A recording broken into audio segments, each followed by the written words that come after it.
Hello, welcome to Today Matters. Thank you for tuning in. My name is Pastor Kevin Pagano, and I'm the middle school pastor here at Skyline. Today, I want to talk to you about forgiveness. And to do that, I want to talk about chess. With 64 spaces and 32 pieces, chess is the game that pushes the limits of human intellect and strategy. In the ranking system of chess, the highest rank is that of Grandmaster. And while many factors go into ranking a good chess player, one of the most important is how many moves ahead the person can see. Now, a grandmaster is normally thinking 10 to 20 moves ahead. Some even claim even a little bit more. Now, the total number of possible legal moves in a chess game is 10 to the power of 120. And that's actually an unfathomable number. There are only 10 to the power of 75 atoms in the entire universe. And with today's computer technology, there are chess computers that can easily demolish the best grandmaster. But not even the world's strongest computer can come close to calculating the power of the 10 to the power of 120. It's just they can't do it. It would take too long.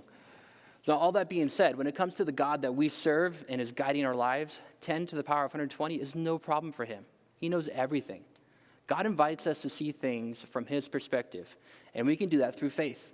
Even though we can never literally see things as far ahead as God, we can choose to have his perspective.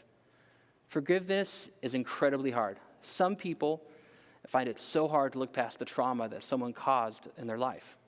So today I want to look at one of the grand masters of the faith, especially when it comes to forgiveness. And that person is Joseph. We can read his entire story in Genesis 37 through 50. Now, Joseph's life was actually a series of awful, terrible events that started when his jealous brothers conspired against him and sold him into slavery. All the while, when these terrible, unfair things happened to Joseph, he maintained a flawless character and remained loyal to his God. Now, all this leads him to be second in command of Egypt, the most powerful and prosperous nation of his day. Egypt was the only place to find food amid a horrible famine.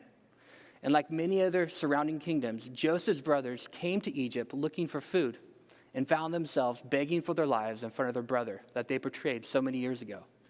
At that moment, Joseph had the chance to enact the ultimate revenge on his brothers.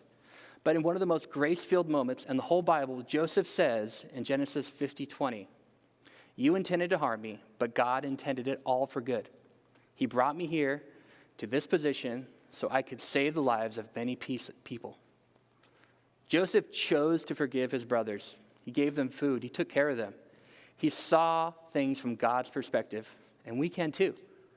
Knowing that God sees everything in our life from an eternal perspective gives us the ability to see all the events of our lives, even the bad ones, as part of God's plan, and gives us the ability to forgive those who wrong us, knowing that in the end, God is in control. Today, you might be dealing with bitterness and unforgiveness because you are seeing the wrong that someone has caused in your life from an earthly perspective. But today, I invite you to choose to see things from God's perspective, knowing that he sees many moves ahead and is planning to use the highs and the lows of your life for your good and for the good of others. Thank you for watching today. Be blessed.